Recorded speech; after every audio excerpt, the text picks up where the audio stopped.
basketball. Ipakita mo yung usay mo sa hardcourt.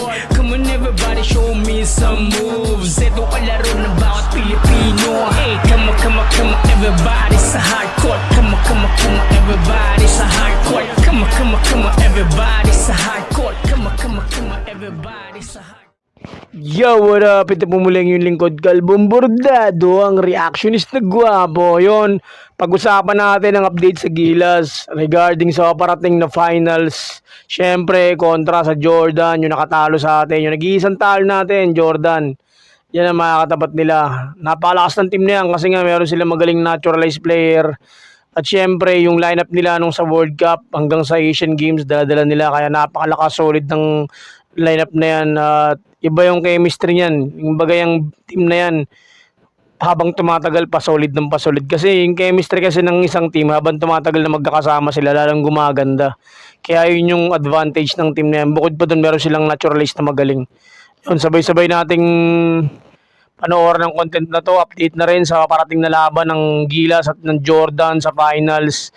Yun, go Gilas. Mula mo pala ang content na to kay Double Hoops Play W. Subscribe nyo siya, click nyo notification bell para update kayo sa mga sports happening. At syempre, it's all about basketball, yeah. At syempre, subscribe na rin kayo sa akin, Kalbong Bordado TV. Yun, para update kayo sa mga ganitong uri ng reviews. Come on, bisa natin to. Rest back ng Pilipinas sa finals at ang matinding statement ni Coach Tim Cone sa muling paghaharap ng Gilas at Jordan. Impact offense ni Brawley at ang pag-lockdown kay lefty-handed Kobe. Yan ang ating mga pag-uusapan para sa video natin ito.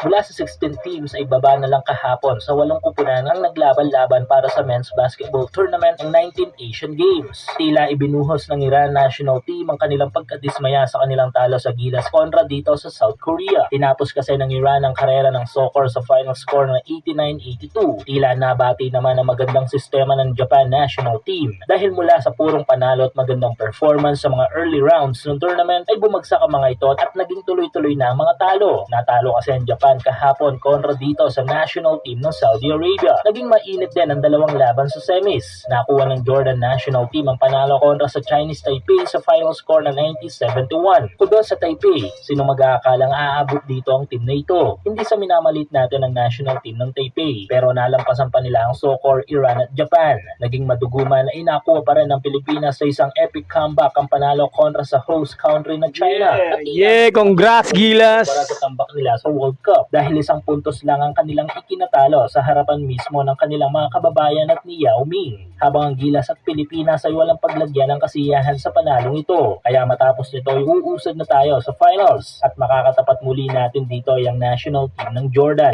Tila nga natupad na ang hiling ni Coach Tim Cone nang matalo tayo sa Jordan. Ayon kasi kay Coach Tim, sa tingin daw nito ay kaya nating matalo ang Jordan kung bibigyan lang tayo ng pangalawang chance sa this Asian Games. Sa huling pagharap ng Jordan at Pilipinas ay hindi lang tayo natalo kundi tinambakal pa tayo ng 25 points. May 5 malalaro ang Jordan na kumamada ng double-digit points. Pinangunahan nga ito ni RHJ, Freddie Ibrahim, Sammy, Alduari at Buhanon. Habang sa Gilas ay may 2 player lang tayo na nakakamada ng double-digit points. Naging main factor din ng ating pagkatalo dito sa Jordan ay ang mga turnovers. Idagdag pa natin dito yung kanilang mainit na mga tira sa tres. Kaya anong estratehiya kaya ang gagawin ni PBA champion coach dito sa rest back natin sa Jordan? Well, para sa aking opinion, Yun, gulatin niya ni Coach Tim. Maniwala kayo, gugulatin niya yung Jordan na yan. Ito ang Phil Jackson ng Pilipinas. Yan, gugulatin niya yan. Tiwala lang, tsaka never say die attitude.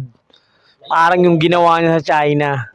bagay na dapat matagumpay na magawa ni Coach Tim at ng Gilas. Ito ay ang ma-lockdown ng left-handed Kobe Bryant ng Jordan na si RHJ at ang muling mapaapoy ang impact ni Justin Brownlee sa opensa. First matchup ay nagawa na ng Gilas na ma-lockdown si RHJ kung saan ay nagtapos ang first quarter na single-digit points lamang ang naikamada nito. Nawala lang tayo sa mga sumunod na period kung kaya't nabigyan ng opportunity itong si Jefferson. Pero kung muling maging maganda ang opensa ni JB sa buong laro tulad ng ginawa nito sa Iran at China, ay tiyak na may kalalagyan ng Jordan. Kahit abangan sayang kung meron tayong yung sino ba pangalan to, yung dunker ng ng Hinebra, si anong pangalan nun? Basta yung dunker ng Hinebra, magandang pandepensa sana kay RHJ yun eh. Si anong pangalan nun? Basta yung dunker, parang feel foreign yun eh, feel American. Kung meron sana tayong ganun, depensa lang talaga, kailangan madepensahan yan eh. Kasi may mga mismatch yan kung babantayan nila ano yan eh, ni CJ Perez yan, mismatch eh. Pwede siguro kung babantay dyan si ano, kung meron sana kahit rin sa bando, no, mga ganun, sayang, no. Kasi ano eh, alanganin, medyo matangkad to si RJ eh. Kung babantay naman sa kanya si Brawley, baka may tendency na mawalan tayo ng offensive player kasi nakakapagod bantayan yung ganyan to sa opensa ka pa.